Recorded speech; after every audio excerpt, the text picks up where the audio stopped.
Morning friends, இது உங்கள் friends schools academy. நம்ம வந்து பார்த்திங்கன்னா டெய்லி வந்து பார்த்திங்கன்னா டிஎன்பிசி டிஎன்எஸ்ஆர்பி கிளாஸ் தேவையான கிளாஸஸ் வந்து பார்த்திங்கன்னா டெய்லி ஈவினிங் 6 மணிக்கு வந்து பார்த்திங்கன்னா ஒரு கிளாஸை வந்து அப்லோட் பண்ணிட்டுருக்கோம். அந்த வகையில் இன்றைக்கி என்ன பார்க்க போகிறோம்னா சைக்காலஜி கிளாஸ் தான் பார்க்க போகிறோம். அதில் வந்து திசை மற்றும் தூரம் அப்படின்ற டாபிக் தான் பார்க்க போகிறோம். இதுக்கு முன்னாடி 5 டாபிக் வந்து அப்லோட் பண்ணியிருக்கோம் சைக்காலஜியில். அதை பார்க்காதவங்க பார்த்து நோட்ஸ் எடுத்து வச்சுக்கோங்க. அது மட்டும் இல்லாமல் டெய்லி வந்து பார்த்திங்கன்னா நம்ம கரண்ட் அஃபேர்ஸ் வீடியோ அப்லோட் பண்ணிட்டுருக்கோம். அதையும் பார்த்து நோட்ஸ் எடுத்துக்கோங்க. கண்டிப்பாக உங்களுக்கு யூஸ்ஃபுல்லாக இருக்கும். நம்ம சேனல் வந்து சப்ஸ்கிரைப் பண்ணுங்கள், சப்போர்ட் பண்ணுங்கள், முடிஞ்சாலும் உங்கள் ஃப்ரெண்ட்ஸ் எல்லாருக்கும் ஷேர் பண்ணுங்கள். அதேமாதிரி பார்த்திங்கன்னா நம்மளுடைய டெலகிராம் சேனலில் வந்து பார்த்திங்கன்னா நிறைய கொஷின்ஸ் பிடிஎஃப் அது எல்லாமே கிடைக்குது. நீங்கள் வந்து தாராளமாக போய் எடுத்துக்கலாம். அந்த டிஸ்கிரிப்ஷனில் வந்து பார்த்திங்கன்னா டெலகிராம் லிங்க் கொடுக்குறேன். அதை டச் பண்ணி நீங்கள் ஜாயின் பண்ணிக்கோங்க. வாங்க ஃப்ரெண்ட்ஸ், இன்றைக்கி வந்து பார்த்திங்கன்னா சைக்காலஜி கிளாஸ் வந்து பார்த்துடலாம். திசை மற்றும் தூரம் அந்த டாபிக் தான் பார்க்க போகிறோம். இதுலேருந்து வந்து ஒரு கொஷின் கேட்குறாங்க. ரொம்ப ஈஸியான சப்ஜெக்ட் தான். இந்த டாப்பிக்கே கொஞ்சம் ஈஸியாக இருக்கும். இது வந்து ஒரே கொஷின் தான், ரொம்ப டெப்த்தாலாம் கேட்குறதில்ல, ரொம்ப மேலோட்டமாக தான் கேட்குறாங்க. டெப்த்தாக கேட்கணும் அப்படின்னா இதில் வந்து நிறைய மாதிரியான கொஷின்ஸ் டேரெக்டாக என்ன பண்ணுவாங்கன்னா, ஒருத்தவங்க நேராக தெற்கு போகிறாங்க, வடக்கு போகிறாங்க, இடது போகிறாங்க, வலது போகிறாங்கன்ற மாடல் இருக்கும். இன்னொன்று வந்து டிகிரி வச்சு கேட்பாங்க. 45 டிகிரி வலது, 45 டிகிரி இடது திரும்புகிறாங்கன்னு இருக்கும். இன்னொன்று என்ன பார்த்தீங்கன்னா, பித்தாகரஸ் தேற்றத்தை பயன்படுத்தி நம்ம பயன்படுத்துகிற மாதிரிலாம் சம் கொடுக்குறாங்க.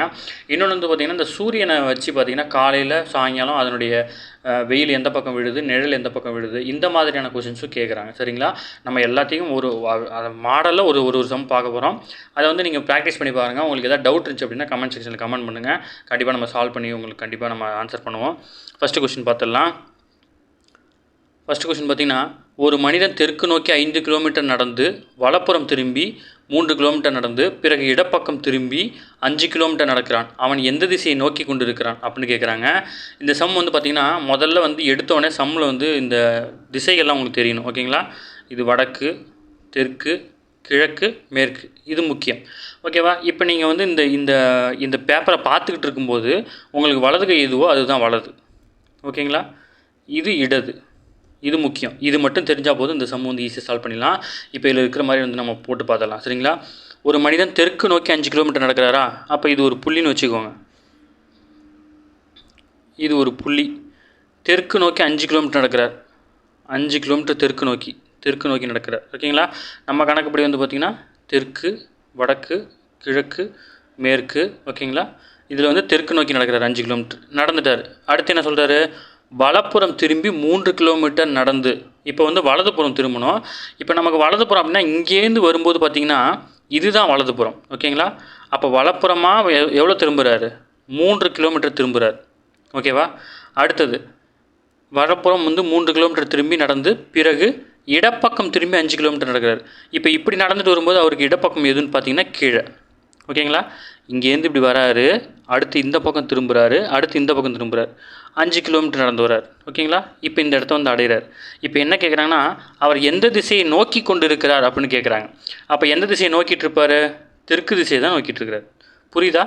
ஃபஸ்ட்டு தெற்கில் வராரு, தெற்கு நோக்கி கிளம்புனோன்னா அங்கேருந்து வரும்போது பார்த்திங்கன்னா வலது பக்கம் திரும்புகிறார். இங்கேருந்து வரும்போது பார்த்திங்கன்னா நீங்கள் அவங்கள இமேஜின் பண்ணிக்கோங்க. நீங்கள் இங்கேருந்து இப்படி நடந்து வரதா நினச்சிக்கோங்க. இப்படி நடந்து வரும்போது உங்கள் கை வலது கை எந்த பக்கம் இருக்குன்னா இந்த பக்கம் தான் இருக்கும். ஓகேங்களா? அப்போ இந்த பக்கம் போகிறாங்க. 3 கிலோமீட்டர் போனதுக்கப்புறம் என்ன பண்ணுறாங்கன்னா இடது பக்கம் திரும்புறாரு. அப்போ இந்த பக்கம் போகும்போது நீங்கள் இமேஜின் பாருங்கள். நீங்கள் இப்படி நடந்து போகும்போது உங்கள் இடது கை எந்த பக்கம் இருக்குன்னா கீழ் நோக்கி இருக்கும். அப்போ இந்த பக்கமாக 5 கிலோமீட்டர் நடந்து வந்தால் நீங்கள் எந்த திசையை பார்த்துட்டு இருப்பீங்க அப்படின்னா தெற்கு திசையை பார்த்துட்டு இருப்பீங்க. ஓகேங்களா? சப்போஸ் இதில் வந்து எவ்வளோ தொலைவில் இருக்கார் அப்படின்னு கேட்பாங்க. அதுக்கு வந்து நம்ம வந்து பார்த்திங்கன்னா பித்தாகரஸ் தேற்றம் தான் பயன்படுத்தணும். நம்ம அடுத்து கீழே சம் இருக்குது, அந்த சம்மில் வந்து நம்ம பார்த்துக்கலாம். சரிங்களா? அடுத்து ஒரு சம் முடிச்சாச்சு. அடுத்து 2 முக்கியமான சம்மு. மாலை நேரத்தில் ரேகாவும் ஹேமாவும் ஒருவரை நேரே பார்த்து பேசிகிட்டு இருக்காங்க. அதில் வந்து பார்த்திங்கன்னா ஹேமாவின் நிழல் அவரது வலப்பக்கத்தில் இருந்தால் ரேகா எந்த திசையை நோக்கி கொண்டு இருப்பார் அப்படின்னு கேட்குறாங்க. இது முக்கியமான சம்மு. இது வந்து பார்த்திங்கன்னா சூரியனை பேஸ் பண்ணி வர சம்மு. அதனால் இந்த சம்மு வந்து கண்டிப்பாக நீங்கள் பார்த்தாகணும். இப்போ என்ன சொல்கிறாங்க? ஃபஸ்ட்டு ஒரு லைனாக வந்து எப்போவுமே வந்து இந்த மாதிரி சம்மு வந்து பார்த்திங்கன்னா சம்மு வந்து பிரேக் பண்ணி படிக்கணும். அப்போ தான் வந்து உங்களுக்கு நல்லா புரியும். ஓகேங்களா? மாலை நேரத்தில் ரேகாவும் ஹேமாவும் ஒருவர் நேரே பார்த்து பேசிகிட்டு இருக்காங்க. ஓகேங்களா? இப்போ வந்து இதில் யார் ரேகா யார் ஹேமா அப்படின்னு நம்ம கணக்கு தேவையில்ல. 2 பேர் இப்படி ஆப்போசிட்டில் இன்னும் பேசிக்கிறாங்க. ஓகேங்களா? யார் ஹேமா யார் ரேகா நம்ம இன்னும் முடிவு பண்ணக்கூடாது. ஏன்னா அது மாலை நேரம். ஜென்ரலாக எடுத்துக்கோங்க. இப்போ காலையில் சூரியன் எந்த திசையில் ஒழிக்கும்? இப்போ இது வந்து திசை வடக்கு, தெற்கு, கிழக்கு, மேற்கு. இப்போது காலையில் அப்படின்னா சூரியன் வந்து கிழக்கு இடத்துல இருக்குமா? சூரியன் வந்து கிழக்கில் தானே உதிக்கும். அப்போ காலையில் வந்து கிழக்கில் இருக்கும். கொஸ்டினில் வந்து பாருங்கள் மாலை நேரத்தில் அப்படின்னு கொடுத்துருக்காங்க. அப்போ சூரியன் இந்த பக்கம் இருக்கும். ஓகேவா? அப்போ இவங்க 2 பேருக்கும் வந்து பார்த்திங்கன்னா இந்த பக்கத்தில் சூரியன் இருக்கும், சூரியனோட வெளிச்சம் வந்து இப்படி அடிச்சிட்டு இருக்கும். புரியுதா? அப்போது இவங்களுடைய நிழல் இந்த பக்கம் தானே விழணும். அப்போ இதில் யாரோட நிழல் விழுதுன்னு சொல்கிறாங்க? ஹேமாவின் நிழல் அவரது வலப்பக்கத்தில் இருந்தால். இப்போ ஹேமாவோட நிழல் வந்து பார்த்திங்கன்னா அவருடைய வலப்பக்கம். ஓகேங்களா? இப்போ நல்லா புரிஞ்சுக்கோங்க. இப்போ இப்படி பார்த்து நிற்கிறவங்கள யாருக்கு வலது பக்கம் இது அப்படின்னு பார்க்கணும், யாருக்கு வலது பக்கம் வந்து கிழக்காக இருக்கும் அப்படின்னு பார்க்கணும். ஓகேங்களா? அப்போது இந்த பொண்ணுக்கு தான் வந்து பார்த்திங்கன்னா வலது பக்கம் இதுவாக வரும். அப்போ இந்த பொண்ணோட நிழல் தான் இங்கே விழும். ஓகேங்களா? வலது பக்கம் விழும். இந்த பொண்ணுக்கு வந்து பார்த்திங்கன்னா இது இடது பக்கம். ஆனால் அவங்க என்ன சொல்கிறாங்கன்னா ஹேமாவின் நிழல் அவரது வலது பக்கத்தில் இருந்தால். அப்போ இவங்க தான் ஹேமா. கன்ஃபார்ம் பண்ணியாச்சு. ஓகேவா? சூரியனும் அதாவது மாலை நேரத்தில் ரேகாவும் ஹேமாவும் ஒரு நேராக பார்த்து பேசிக்கிறாங்க. நம்ம இன்னும் யார் யார் எங்கே இருக்கான்னு கண்டுபிடிக்கல, அடுத்த லைனில் தான் கண்டுபிடிக்கிறோம். ஹேமாவின் நிழல் அவரது வலப்பக்கம். இந்த பக்கம் இப்படி பார்த்துட்டு நிற்கும்போது, ஏன்னா சூரியனுடைய வெளிச்சம் இப்படி அடிக்கும்போது நிழல் இந்த பக்கம் விழுமா, அப்போ வலது பக்கம் வந்து யாருக்கு நிழல் விழுதுன்னு பார்க்கணும், ஹேமாவுக்கு விழுதுன்னு சொல்லியிருக்காங்க. அப்போ இந்த பொண்ணுக்கு தான் இது வலது பக்கம், இந்த பொண்ணுக்கு வந்து பார்த்திங்கன்னா இது இடது பக்கம். ஏன்னா அங்கேருந்து பார்க்கும்போது இந்த பொண்ணுக்கு வந்து இது இடது பக்கம். ஓகேங்களா? இதுதான் இங்கேருந்து பார்க்கும்போது இந்த பொண்ணுக்கு வந்து பார்த்திங்கன்னா இது வலது பக்கம். அப்போ கரெக்டாக தான் விழுது. இப்போ என்ன கேட்குறேன்னா, ரேகா எந்த திசையை நோக்கி இருந்து கொண்டு இருப்பார்னு கேட்குறாங்க. இப்போ வந்து ஹேமா எந்த திசையை பார்த்துருக்காங்க, நம்ம இங்கே தெரியும் மேலே இருக்கிறது பார்த்தீங்கன்னா வடக்கு, இவங்க வடக்கு பார்த்துருக்காங்க. ஹேமா வந்து பார்த்திங்கன்னா வடக்கு பார்த்துருக்குறாங்க. அப்போ ரேகா வந்து பார்த்திங்கன்னா தெற்கு பார்த்துருக்குறாங்க. ஓகேங்களா? அப்போ ரேகா எதை நோக்கி இருக்கிறாங்க அப்படின்னா தெற்கு நோக்கி இருக்கிறாங்க. ஓகேவா? அவ்வளோதான் ஃப்ரெண்ட்ஸ், இவ்வளோ தான் சம்மு. இது நீங்கள் பொறுமையாக அண்டர்ஸ்டாண்ட் பண்ணிட்டீங்கன்னா உங்களுக்கு ஈஸியாக இருக்கும். சரிங்களா? அடுத்த சம் பார்த்துடலாம். அடுத்து, வெட்ட வெளியில் நிற்கும் ஒருவரின் நிழல் மதியம் 12 மணி அளவில் எந்த திசையில் நீண்டிருக்கும். ஓகேங்களா? இதெல்லாம் வந்து இப்போ இந்த மாதிரிலாம் கேட்க ஆரம்பிச்சிட்டாங்க. அதாவது வெட்ட வெளி 12 மணிக்கு ஒருத்தர் வந்து போய் வெயிலில் நிற்கிறார், அவருடைய நிழல் எந்த திசையில் விழுன்னு கேட்குறாங்க. எந்த திசையிலும் விழாது. ஓகேங்களா? இதுதான் ஆன்சர். ஓகேங்களா? இந்த சம் அவ்வளோதான். வெட்ட வெளியில் இருக்கும் ஒரு நிழல் மதியம் 12 மணி அளவில் எந்த திசையில் இருக்குன்னா எந்த திசையிலும் விழாது, அது அப்படியே ஸ்ட்ரெயிட்டாக தான் நிற்கும். ஓகேங்களா? அடுத்தது, ஒருவர் கிழக்கு பக்கம் நோக்கி நின்று கொண்டிருக்கிறார். ஃபஸ்ட்டு எழுதிக்கணும், வடக்கு, தெற்கு, கிழக்கு, மேற்கு. ஒருவர் கிழக்கு பக்கம் நோக்கி நின்று கொண்டிருக்கிறார். ஓகேங்களா? இப்போ அதாவது இப்படி பார்த்து நடக்கலை, இப்படி பார்த்து நின்றுக்கிட்டு இருக்கார். ஓகேங்களா? இதுதான் அந்த புள்ளி. ஓகேங்களா? இந்த புள்ளியில் வந்து இப்படி பார்த்து நின்றுக்கிட்டு இருக்கார். ஓகேங்களா? அடுத்து என்ன சொல்கிறாங்க, அவர் 100 டிகிரி வலப்பக்கம் திரும்பி பின்னர் 145 டிகிரி இடதுபுறம் திரும்புகிறார். ஓகேங்களா? இப்போ இப்படி பிரிச்சுக்குவோம். ஓகேங்களா? இதுதான் ஒரு சென்டர் பாயிண்ட். ஓகேங்களா? நமக்கு தெரியும் இப்போ 100 டிகிரி வலப்பக்கம் அப்படின்னா இவர் இந்த பக்கம் பார்த்து நிற்கிறாரா, அப்போ அவருக்கு வலப்பக்கம் இதுவாக இருக்கும், இது இடது பக்கமாக இருக்கும். நீங்கள் உங்களை இமேஜின் பண்ணி பாருங்கள், நீங்கள் இந்த பக்கம் நோக்கி நடந்துகிட்டு இருக்கீங்க, அப்போ என்ன ஆகும் அப்படின்னா உங்களுக்கு வலது பக்கம் இதுவாக இருக்கும். அப்போ இங்கே இருக்கிறாரு, இப்படி பார்த்து நிற்கிறாரு. ஓகேவா? அப்போ 100 டிகிரினா இங்கேருந்து இது 90 டிகிரி ஆகிடுமா? ஏன்னா நமக்கு வந்து பார்த்திங்கன்னா இது எப்போவுமே 90 டிகிரி தெரியும்ல, இது 90 டிகிரி. அப்போ இங்கே இருக்கிறதும் 90 டிகிரி தான். 90 டிகிரி தாண்டி கொஞ்சம் ஒரு 10 டிகிரி. ஓகேவா? அப்போ இங்கே நிற்பாரா, இப்படி பார்த்து இருப்பார். ஓகேங்களா? இவர் நகரில் திரும்பி தான் நிற்கிறார். ஓகேங்களா? இப்படி இருந்தவர் இப்படி திரும்பி இப்படி நிற்கிறார். அடுத்து என்ன சொல்கிறார், இடதுபுறம். அடுத்து வந்து பார்த்திங்கன்னா பின்னர் 145 டிகிரி இடது பக்கம் திரும்புகிறார். ஓகேங்களா? 145 டிகிரினா பார்த்துக்கோங்க, இங்கே ஒரு மறுபடியும் இங்கே ஒரு 100 ஆகுமா, அதாவது ஆல்ரெடி 100 வந்து இந்த பக்கம் இப்படி திரும்பி வந்துட்டார். மறுபடியும் வந்து பார்த்திங்கன்னா இடது பக்கம், இவர் இந்த பக்கம் பார்த்து நிற்கும்போது அவருக்கு இடது பக்கம் எது அப்படின்னு பார்க்கணும் நீங்கள். ஓகேவா? இப்போ நல்லா பார்த்துங்க, இப்போ இப்படி நிற்கிறார். இப்போ இவருக்கு எது இடது பக்கம் அப்படின்னா இதுதான் இடது பக்கம். ஓகேவா? ஒரு நிமிஷம் மறுபடியும் உங்களுக்கு தெளிவாக சொல்கிறேன். வடக்கு, தெற்கு, கிழக்கு, மேற்கு. ஒருவர் கிழக்கு பக்கம் நோக்கி நிற்கிறார். ஓகேங்களா? சென்டர் பாயிண்ட் இப்படி வச்சுக்கோங்க. ஓகேவா? இப்படி நிற்கிறார். ஓகேங்களா? கிழக்கு பக்கம் நோக்கி நிற்கிறாரு. இவர் என்ன பண்ணுறாரு அப்படின்னா இப்படி இந்த கோட்டை பார்த்து நின்றுட்டுருக்காரு. இப்போ வந்து 100 டிகிரி வலப்பக்கம் தரும். இப்படி போகும்போது அவருக்கு வலதுப்புறம் வந்து இது. ஓகேவா? அப்போ ஒரு இந்த ரேஞ்சில் நிற்பாரா, இதுலேருந்து இது வந்து பார்த்திங்கன்னா 90, இங்கே ஒரு 10 டிகிரி. இப்போது மறுபடியும் இடது பக்கம் 145 திரும்புகிறார். அப்போ இப்படி பார்த்து நிற்கிறவருக்கு எது வந்து இடது பக்கமாக இருக்கும் அப்படின்னா இதுதான் இருக்கும். மறுபடியும் இப்படி இங்கேருந்து இப்படி வந்தால் 100 ஆகிடுமா, அடுத்து ஒரு 45னா இப்படியா, இதில் பாதி தானே, இது 90, இந்த 90ல் பாதி வந்து 45. ஓகேவா? அப்போ இங்கேருந்து ஒரு 100 இங்கே போய் நின்றுவார். அப்புறம் இங்கேருந்து ஒரு 145 டிகிரி போயிட்டார். ஓகேங்களா? இப்போ அவர் வந்து கடைசியாக எந்த திசை நோக்கி இருக்கிறாருன்னு தான் கேட்குறாங்க. ஓகேங்களா? இது வடக்கு, இது தெற்கு, கிழக்கு, மேற்கு. அப்போ இதுக்கு நடுவில் வந்தால் என்ன அர்த்தம் அப்படின்னா வடகிழக்குன்னு அர்த்தம். ஓகேங்களா. அவர் வந்து வடகிழக்கு திசையை நோக்கி இருப்பார். ஓகேங்களா. அடுத்தது ஏ என்பவர் பிக்கு வடக்கு திசையிலும் சி என்பவர் பிக்கு கிழக்கு திசையிலும் நின்றால் ஏ என்பவர் சிக்கு எந்த திசையில் இருப்பார் அப்படின்னு கேட்குறாங்க. இப்போ நம்ம வந்து ஃபஸ்ட்டு இதை வந்து பிரேக் பண்ணி படிக்கணும். ஏ என்பவர் பிக்கு வடக்கு திசையில் இருக்கார். அப்போ பி கீழே இருக்கணுமா? பி வந்து தெற்கில் இருந்தால் தானே ஏ வந்து வடக்கில் இருப்பார். முடிஞ்சிச்சு. இது வடக்கு, இது தெற்குன்னு கண்டுபிடிச்சாச்சு. ஓகேவா. அடுத்து சி என்பவர் பிக்கு கிழக்கு திசையில் இருக்கார். இது பி. ஓகேங்களா. பிக்கு கிழக்கு திசையில் இருக்கார். அப்போ பிக்கு கிழக்கு வந்து இது சி. ஓகேவா. இப்போ என்ன கேட்குறாங்க, ஏ என்பவர் சிக்கு எந்த திசையில் இருப்பார்னு கேட்குறாங்க. இப்போ ஏங்கிற ஒரு சியோட எந்த திசையில் இருப்பார்? அப்போ சி எப்படி வச்சுக்கோங்க. இப்போ சிலேருந்து பார்க்கும்போது அவர் எந்த திசையில் இருக்கிறாரு அப்படின்னு நமக்கு தெரியணும். ஓகேங்களா. இப்போ பார்த்தோன்னே நீங்கள் ஈஸியாக கண்டுபிடிச்சிடலாம் சிலேருந்து பார்க்கும்போது அவர் எந்த திசையில் இருக்கிறாருன்னு சொல்லிட்டு. ஓகேவா. அப்படி பார்க்கும்போது வந்து பார்த்திங்கன்னா இது வந்து வடக்கு, இது தெற்கு, இது கிழக்கு. ஓகேங்களா. இப்போ இது மேற்கு, இது மேற்கு, இது வடக்கு, இது கிழக்கு. ஓகேவா. அப்போ தெற்குனா இதுக்கு கீழே. இப்போ இவர் எதில் இருப்பார்? வடக்கு மேற்கு, வடமேற்கில் இருப்பார். புரியுதா. இது வடக்கு, இது மேற்கு, இப்போ கிழக்கில் தான் இவர் இருக்கார். அப்போ வந்து வடமேற்கில் தான் அந்த ஏ இருப்பார். மறுபடியும் என்ன இன்னொரு டைம் சொல்கிறேன் பாருங்கள் ஃப்ரெண்ட்ஸ். இப்போ வந்து பார்த்திங்கன்னா ஏ என்பவர் பிக்கு வடக்கில் இருக்கார். அப்போ வந்து பிக்கு வடக்குனா இதுதான் வடக்கு. ஓகேங்களா. சி என்பவர் பிக்கு கிழக்கு திசையில் இருக்கார். ஓகேங்களா. இப்போ இவரை பொறுத்து ஏ எங்கே இருக்காருன்னு கேட்குறாங்க. அப்போ சி இங்கே இருக்கும்போது இது வடக்கா, இது மேற்கா இருக்குமா? அப்போது வடமேற்கில் இருப்பார் ஏ. ஓகேவா. அவ்வளோதான் ஃப்ரெண்ட்ஸ். இதுவும் இந்த மாதிரி சிம்பிள் கொஸ்டின் கேட்குறாங்க. வடமேற்கானது தெற்காக மாறினால் தென்கிழக்கு என்னவாக மாறும்? இப்போ நம்ம வந்து எழுதிக்கணும். ஓகேவா. இப்போது இது வடக்கு, இது தெற்கு, இது கிழக்கு, இது மேற்கு. ஓகேவா.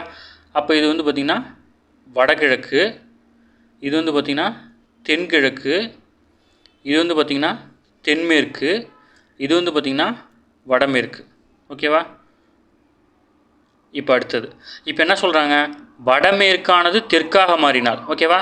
அப்போ வடமேற்கு இதுவா, இதை தெற்காக மாறினா அப்போ தெற்குக்கு நேர் ஆப்போசிட்டில் என்ன இருக்கும்? இங்கே பாருங்கள், இது தெற்கு, தெற்குக்கு நேர் ஆப்போசிட்டில் வடக்கு இருக்கும். ஓகேவா. இல்லைனா நீங்கள் வந்து தெற்கில் நிற்கிறதா இமேஜின் பண்ணிக்கோங்க. இப்போ வந்து நாம் வந்து எங்கே கீழே இருக்கிறோமோ அதுதான் தெற்குன்னு வச்சுருப்போம். இப்போ நான் பேனாயை பிடிச்சி இந்த இடத்துல எழுதுறதுனால இது தெற்கு, இதுக்கு நேராக வந்து வடக்கு. அப்போ இந்த தெற்குக்கு வலது பக்கம் என்ன இருக்கும் அப்படின்னு பார்த்தீங்கன்னா கிழக்கு. அப்போ வந்து இங்கே தெற்கில் நீங்கள் நிற்கும்போது உங்களுக்கு வலது பக்கம் இதுவாக இருக்கும். ஓகேங்களா. அப்போ இது கிழக்காயிடும், இது மேற்காயிடும். ஓகேங்களா. மிச்சத்தை ஈஸியாக கரெக்ட் பண்ணிக்கலாம். இப்போ என்ன கேட்குறாங்க, தென்கிழக்கு என்னவா மாறும்னு கேட்குறாங்க. வடமேற்கு வந்து தெற்காக மாறிச்சுன்னா தென்கிழக்கு என்னவா மாறும்? இந்த இருக்குது பாருங்கள். தென்கிழக்கு என்னவா மாறும் அப்படின்னா வடக்காக மாறும். ஓகேங்களா. இதெல்லாம் முக்கியமானது, நல்லா புரிஞ்சுக்கோங்க. தெற்குக்கு ஆப்போசிட் தான் வடக்கு. அப்போ வடமேற்கு வந்து தெற்காக மாற்றிட்டோம் அப்படின்னா தெற்குக்கு ஆப்போசிட்டில் தான் வடக்கு இருக்கும். அப்போ இந்த வடக்குங்கிற இதில் வருது, தென்கிழக்கில் வருது. அப்போ வந்து தென்கிழக்கு என்னவா மாறும் அப்படின்னா வடகிழக்காக மாறும். ஓகேங்களா. அடுத்தது வந்து பார்த்திங்கன்னா இந்த மாதிரி சம்மு கொஞ்சம் டஃப்பாக கேட்கணும் அப்படின்னா இந்த மாதிரி கேட்குறாங்க ஃப்ரெண்ட்ஸ். என்னென்னு படித்து பாருங்கள். ABCDEFGH ஆகியோர் வந்து ஒரு வட்ட மேசையில் வந்து பார்த்திங்கன்னா ஒரு குறிப்பிட்ட இடைவில் மேற்கூறிய வரிசையில் வந்து அமைந்திருக்கிறாங்க. குழுவாக கலந்துரையாடுகின்றனர். அவர்கள் அனைவரும் கடிகார சுற்றும் திசையில் வந்து அமர்ந்திருக்கிறார்கள். இதில் G என்பவர் தெற்கு திசையில் அமர்ந்துள்ளார் எனில் E வந்து எந்த திசையில் இருப்பார்னு கேட்குறாங்க. இது வந்து பார்க்குறதுக்கு ஒன்றுமே புரியாத மாதிரி இருக்கும். பிரேக் பண்ணி படிங்க, அப்போ தான் புரியும். ABCDEFGH ஆகியோர் ஒரு வட்ட மேசையில் வந்து பார்த்திங்கன்னா சம இடைவெளியில் மேற்கூறிய வரிசையில் வந்து அமர்ந்திருக்காங்க. அப்போ வந்து பார்த்திங்கன்னா ஏக்கு அடுத்து பி உட்காந்துருக்கணும், பிக்கு அடுத்து சி, DEFGH இப்படி வரிசையாக தான் உட்காந்துருக்கணும், குழுவாக உட்காந்துருக்கணும். ஆனால் எங்கன்னா வட்ட மேசையில் உட்காந்துருக்காங்க. அப்போ ரவுண்டாக உட்காந்துருக்காங்க. ஏக்கு அடுத்து பி, பிக்கு அடுத்து சி, சிக்கு அடுத்து டி, இக்கு அடுத்து FGH அப்படின்னு சொல்லிட்டு வரிசையாக ஒரு வட்டத்தில் அப்படியே உட்காந்துருக்காங்க வட்ட மேசையில். ஓகேங்களா. கடிகாரம் சுற்றும் திசையில் இருக்காங்களாம். இன்னும் வசதியாக போச்சு. அப்போ வந்து கடிகாரம் சுற்றும் திசை எது? இப்படி தான் கடிகாரம் சுற்றும். அப்போ இப்படி தான் அவங்க வரிசையாக உட்காந்துருக்காங்கன்னு அர்த்தம். ஓகேவா. ஆனால் யார் எங்கே உட்காந்துருக்கான்னு சொல்ல. அதில் G என்பவர் தெற்கு திசையில் அமர்ந்துள்ளாருன்ட்டாங்க. நம்மளை பொறுத்தளவு தெற்கு எது? இதா. அப்போ தெற்கு திசையில் G உட்காந்துருக்காரு. ஆல்ரெடி அவன் சொல்லிட்டான் வரிசையாக உட்காந்துருக்கான்னு. Gக்கு அடுத்து என்ன வரணும்? H. ஓகேங்களா. அப்போது H முடிஞ்சிருச்சு. அப்போ வந்து வரிசையாக ரவுண்டாக உட்காந்துருக்காங்களா, அடுத்து ஏ தானே வரும். அடுத்து B, C, D, E, F. ஓகேவா. இப்போ என்ன பண்ணுறீங்கன்னா இப்போ இதை வந்து நீங்கள் வந்து மறுபடியும் படித்து பாருங்கள். ஓகேவா? அந்த கூற்றுக்கு வந்து மேட்ச் ஆகுதுன்னு பாருங்கள். ABCDFGH ஆகியோர் வட்ட மேசையில் அமர்ந்திருக்காங்க, வரிசையாக உட்காந்துருக்காங்க. மேற்கூறிய அனைவரும் வந்து பார்த்திங்கன்னா குறிப்பிட்ட இடைவெளியில் உட்காந்துருக்காங்க. குழுவாக கலந்துரையாடுங்கன்னா அவர்கள் அனைவரும் கடிகார சுற்றும் திசையில், இங்கே பேர் கடிகார சுற்றும் திசையில் தான் இருக்காங்க. ஓகேவா? இப்படி ஆரம்பித்து இப்படி வந்து முடிக்கிறாங்க. A, அப்புறம் B, C, D, E, F, G, H. ஓகேவா? வரிசையாக உட்காந்துருக்காங்க. அதில் G என்பவர் தெற்கு திசையில் அமர்ந்திருக்கணும். G வந்து தெற்கில் தான் உட்காந்துருக்காரு. அப்போ கொஷின் கரெக்டு. இப்போ E எந்த திசையில் இருக்காருன்னு கேட்கணும். இது தெற்கு அப்படின்னா நமக்கு ஜென்ரலாகவே தெரியும். இது கிழக்கு, இது வடக்கு, இது மேற்கு. அப்போ E எந்த திசையில் இருக்கார் அப்படின்னா கிழக்கு திசையில் இருக்கார். ஓகேங்களா? இந்த மாதிரி வந்து கொஷின் பார்க்க பெருசாக இருக்கும். உள்ள கொஷினில் மேக்ஸ் ரொம்ப சிம்பிளாக இருக்கும். ஓகேங்களா? இந்த மாதிரி சம்லாம் கொஞ்சம் நிதானமாக படித்து போடுங்க. அடிக்கடி கேட்குற கொஷின். ஓகேங்களா? அடுத்து முக்கியமானது. ஒரு நாள் காலை சூரியன் உதிக்கும் நேரத்தில் ரியா மற்றும் ஷர்மா ஒருவரையொருவர் முகத்தை பார்த்து பேசி கொண்டிருக்கின்றனர். ஷர்மாவின் நிழல் ரியாவின் வலதுபுறம் விழுந்தால் ஷர்மா எந்த திசையை நோக்கி நின்று கொண்டிருந்தார் அப்படின்னு கேட்குறாங்க. இது நம்ம முன்னாடி பார்த்த சமு தான். அதில் வந்து பார்த்திங்கன்னா மாலைன்னு கொடுத்தாங்க, இல்லை காலைன்னு கொடுத்தாங்க. நமக்கு ஜென்ரலாகவே தெரியும் காலையில் சூரியன் வந்து பார்த்திங்கன்னா கிழக்கில் உதிக்கும். ஓகேங்களா? இது தெற்கு, இது வடக்கு, இது மேற்கு. அப்போது சூரியன் வந்து இங்கே உதிக்குது. ஓகேவா? அப்போ நிழல் வந்து கண்டிப்பாக சூரியனுக்கு ஆப்போசிட்டில் இங்கே தான் விழணும் நிழல். ஓகேவா? நிழல் விழணும். ரெண்டு பேர் ஆப்போசிட்லேருந்து பேசிகிட்டு இருக்காங்க. இல்லை யார் என்ன எதுன்னு டீட்டெயில் சொல்லலை. ஓகேங்களா? யார் யார்? ரியா மற்றும் ஷர்மா ரெண்டு பேரும் ஆப்போசிட்டில் ஒரு முகத்தை ஒரு பார்த்தோன்னா இப்படி தான் நிற்கணும். அது வந்து பார்த்திங்கன்னா ஷர்மாவின் நிழல் ரியாவின் வலதுபுறம் விழுந்தால். ஓகேங்களா?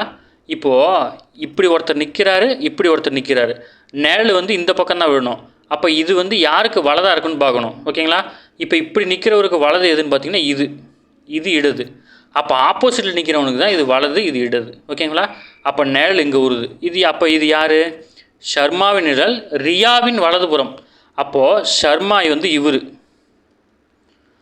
நிழல் ரியா இவருடைய வலதுபுறத்தில் விழுந்திருக்கு. ஓகேவா?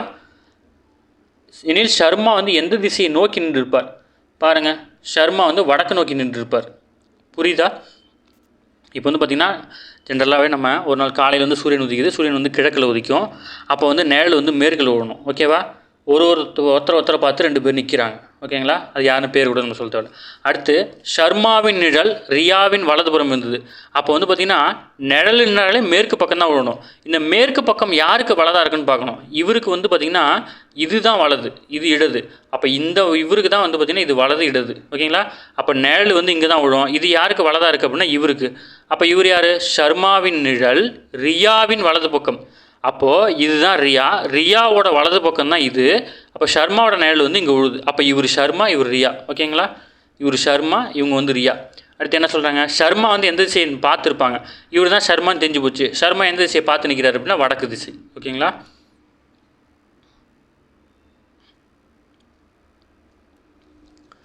அடுத்து முக்கியமான சம். ஓகேங்களா? ஓகே. அப்துல் என்பவர் மேற்கு நோக்கி நிற்கிறார். அவர் வந்து பார்த்திங்கன்னா 45 டிகிரி கடிகார திசையில் திரும்புகிறார். அதே திசையில் மீண்டும் 180 டிகிரி திரும்புகிறார் எனில் அவர் எந்த திசையை நோக்கி நிற்பார் அப்படின்னு கேட்குறாங்க. ஓகேவா? அப்போ ஃபஸ்ட்டு இந்த மாதிரி டிகிரி சம்முனாலே இப்படி போட்டுறணும். இவர் சென்டரில் நிற்கிறாருன்னு அர்த்தம். ஓகேங்களா? அவர் வந்து மேற்கு நோக்கி நிற்கிறாராம். இது வந்து பார்த்திங்கன்னா கிழக்கு, வடக்கு, தெற்கு, மேற்கு. அப்போ மேற்கு நோக்கி நிற்கிறாரா? ஓகேவா?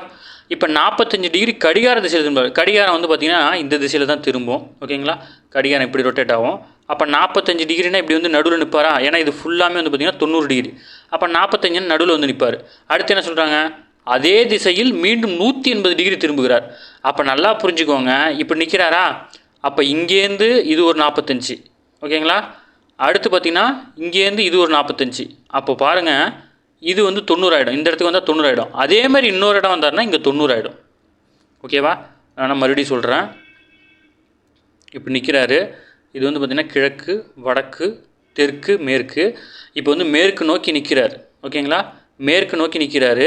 இப்போ 45 டிகிரி இப்படி திரும்புகிறார். அப்போ இதுக்கு சென்டர் தான் 45. ஓகேவா? அப்போ இங்கேருந்து 180 அப்படின்னா என்னென்னா இப்படி கோடு போட்டிங்க இல்லையா? 180 டிகிரியோட மீனிங் என்னென்னா ஒரு ஸ்ட்ரெயிட் லைனுன்னு அர்த்தம். ஓகேவா? அப்போ இங்கேருந்து ஒரு ஸ்ட்ரெயிட் லைன் போட்டிங்கன்னா இதுதான் 180 டிகிரி. ஓகேவா? நீங்கள் சந்தேகம் மேலே இருந்தால் கால்குலேட் பண்ணி பார்த்துக்கலாம். இது வந்து ஒரு 45 டிகிரியா? இந்த எல் எப்போவுமே வந்து பார்த்திங்கன்னா 90 டிகிரியா? அடுத்து ஒரு 45 டிகிரியா?